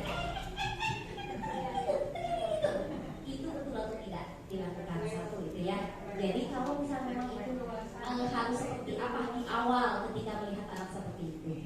Terus kadang-kadang biasanya langsung si gurunya sokin, ini pakai itu lainnya, kayak anak-anak. Saya sangat senang dengan cara yang tadi ibu kita lakukan.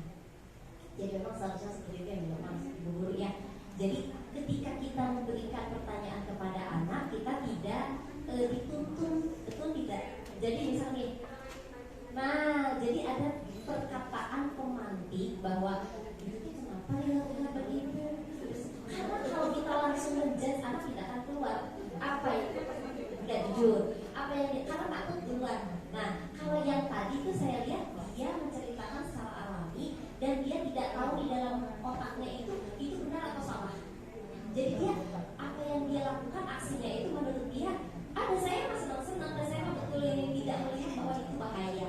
Tapi itu keluar dari diri anak spontan. Jadi si anaknya menerangkan bahwa saya mau main, bahwa ini mah itu ciri khas anak sebetulnya yang tidak merasa takut, tidak merasa bahwa apa yang dia inginkan itu alat main gitu, tapi dia tidak tahu kalau itu baik. Nah, cuma terakhir bagus gurunya memberikan penerangan bahwa apa yang dilakukan seperti tadi itu sebetulnya ditanyakan lagi bukan guru yang menyimpulkan itu enggak, yang menurut anak-anak, nah betul atau tidak, bahaya atau tidak, itu yang menyimpulkan anak sendiri. Dan itu adalah pengalaman yang sangat erat di diri anak. Nah bermakna ketimbang tahu nggak kalau begitu itu tidak baik, nanti kamu celaka, jatuh, gini. Pernah ibu juga anu nanti ibu teh anu jadi panjangan dongeng teh guruna, bukan anaknya yang dilihatkan bahwa itu betul atau tidak yang dilakukan itu baik atau tidak, coba yang baik itu bagaimana. Nah itu sebetulnya lebih bermakna karena kesalahannya dia paham dan apa yang dia lakukan itu tidak baik, itu dia yang merefleksi sendiri. Mungkin itu aja ya. Betul, Bu Ira. Betul sekali kesimpulan dari Bu Ira. Tepuk tangan untuk Bu Ira. Betul, ini tujuannya penggunaan institusi itu untuk memerdekakan anak, membebaskan anak untuk berpendapat, untuk mempertanggungjawabkan, untuk memberikan alasan kenapa dia berbuat seperti itu. Kata saya juga tadi apa segala sesuatu yang dilakukan, mau baik, buruk pasti ada tujuannya. Ya, ibu guru hebat semuanya. Saya ucapkan terima kasih ya sudah bisa sampai siang-siang begini masih standby di sini. Terima kasih.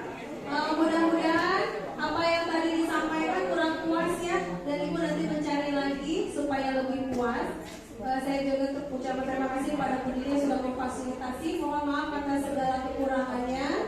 Billahi taufiq wal hidayah. Wassalamualaikum warahmatullahi wabarakatuh.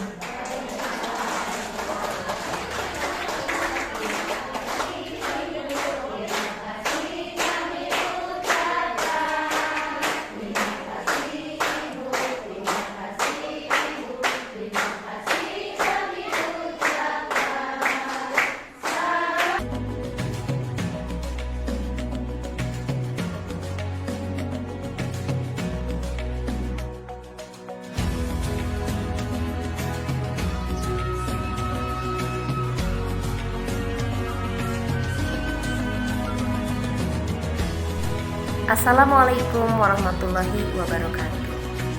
Perkenalkan, nama saya Ira Rusmayanti.